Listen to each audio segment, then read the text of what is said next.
Baliktad na ngayon, magulang ang takot sa mga anak na maliliit. Talaga bang takot ang young parents ngayon sa mga anak nilang maliliit?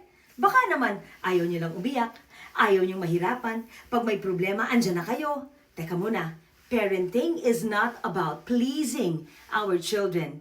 Ganun talaga, hindi sa lahat ng pagkakataon andyan ka, nire-resolve mo kung anong problema nila. Hindi naman sila dapat maging entitled at dapat ay masayang-masaya lang sila. Walang ganun. Kailangan nga ihanda nyo sila dahil ang buhay hindi naman puro sarap. Abay, mahirap na pag malalaki na yung mga yan, pag hindi nyo tiniruan ng kung ano pa lang gusto nyo makita pag malaki na sila, huwag kayong maghahanap.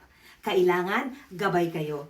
Meron talagang pagkakataon na hindi kayo magkakaintindihan, but that does not mean magkaaway kayo. Tulungan mo, gabayan mo. Tandaan mo, anak mo sila, hindi mo sila boss.